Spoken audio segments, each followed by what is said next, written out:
السلام عليكم ورحمة الله وبركاته. اللهم صل وسلم على سيدنا محمد صلى الله عليه وسلم. بحبكم دايما في الله. تعالوا بسم الله كده ونعمل بقى الحاجة اللي احنا عملناها دي مع بعض وعملناها في البيت كده بطريقة سهلة جدا جدا، وبجد بجد يعني مضمونة وحاجة كده جميلة ونظافة ما اقولكيش.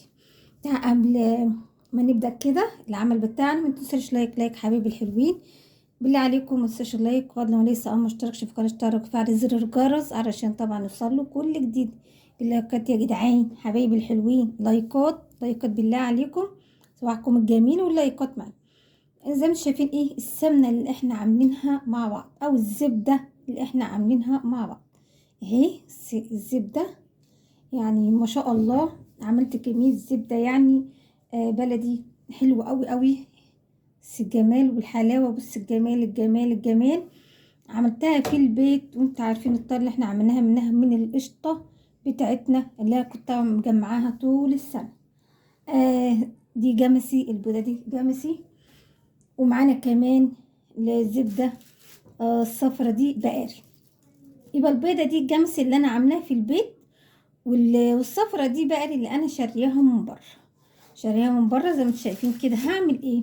نحط بقى نبدا كده نعمل كده ونسيح سمنتنا اللي انا عاملاها معاكم. قلت لكم طبعا اللي احنا هنعملها مع بعض. انا جايبه حله كده احط فيها السمن او الزبده بتاعتنا كده اهي، في الحله كده على النار، بس مكوره جميله جميله جدا.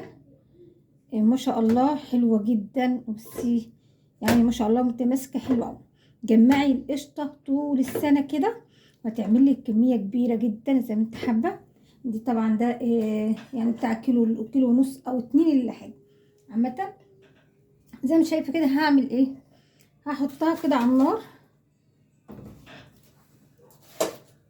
وتعالي كده قبل ما احطها على النار هرش ايه معاها، هرش معاها كده معلقه ملح صغيره عشان طبعا يبقى المرطه اللي طالعه منها حقيقه كده وحلو، هي كمان نفس الكلام في وقت كمان يعني تبقى واخده كده طعم مظبوط.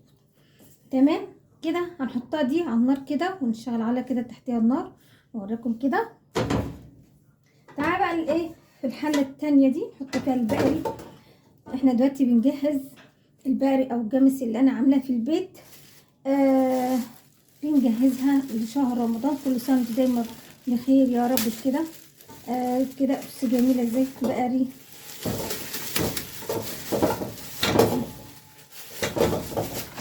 البقري المزارع او البقري اللي هي مستورد على حسب الفيروز، زي ما حسب ما انتوا بتسموه، بس بتبقى جميله. انا دايما بعمل يعني بستعملها على طول وبتبقى حلوه قوي في البيت. ده 2 كيلو شارياهم من مكان انا واثقه منه جدا وبحب حاجتهم جدا. زي ما شايفين كده ما شاء الله. فضيتها كلها كده نحطها بقى على النار هي كمان كده. ممكن كده عشان نحطها على النار كده كده ما شاء الله. هنعمل بقى السمنه جميله جدا. بس ما شاء الله اللي احنا بقى طبعا اللي انا عاملاه عندي في البيت ما شاء الله. بص بالسيح ازاي زي ما شايفين كده اهي. بصي جميله جدا حلو قوي.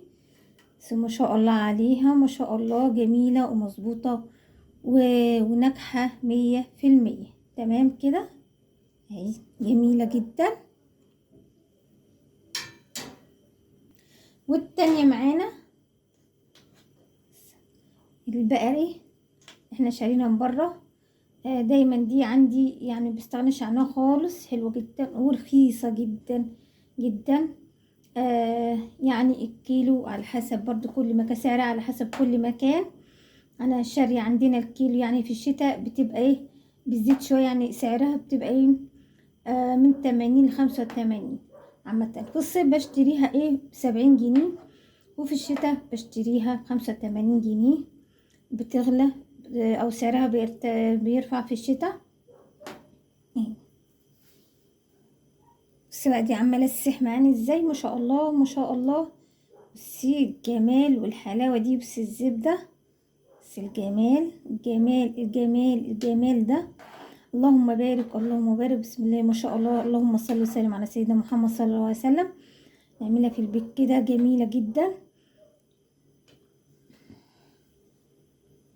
لايك بقى حبايبي الحلوين، لايك لايك حبايبي.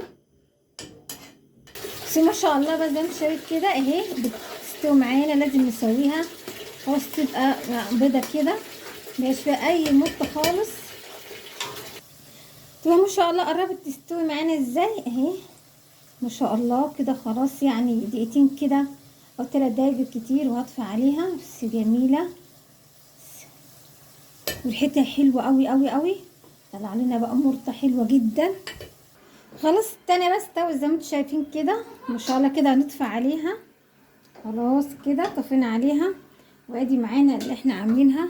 بس ما شاء الله جميلة ازاي. بس حلوة حلوة جدا. بس جميلة جميلة جدا جدا اهي. وادي المرطة بتاعتها كده زي ما شايفين كده. خلاص خلصت حطيتهم بقى الايه اللي انا عاملاها. حطيتها بطرمان وبقى كمان منها حبة اهي، حبة بقى منها حبة. هحطهم طبعا زي ما شايفين على الجنب. وادي معانا اللي هي البقرة او البقرة الفيروز. حطيتها كده في الحلة دي على طول. دايما بحطها بخليها في المطبخ. لسه هجيب تاني عليهم 2 كيلو واعملهم املاها تبقى داخل رمضان. انا بحب تبقى داخل رمضان الحلة دي مليانة سمنة بلدي او زبدة بلدي عامة. مش مشكلة مخلطة جامس على بقري. المهم اللي انا عندي دي تبقى موجودة. انا هجيب بقى 2 كيلو تاني جمسي وهسيحه واحطها برضو على البقري دي يبقى عندي كده. طبعا محتاجة في رمضان في حلويات في كل حاجة في حاجات كتيرة يعني. هسيبكم بقى ايه في رعاية الله عشان انا طولت عليكم. ما تنساش تذكروا والسلام عليكم ورحمة الله وبركاته.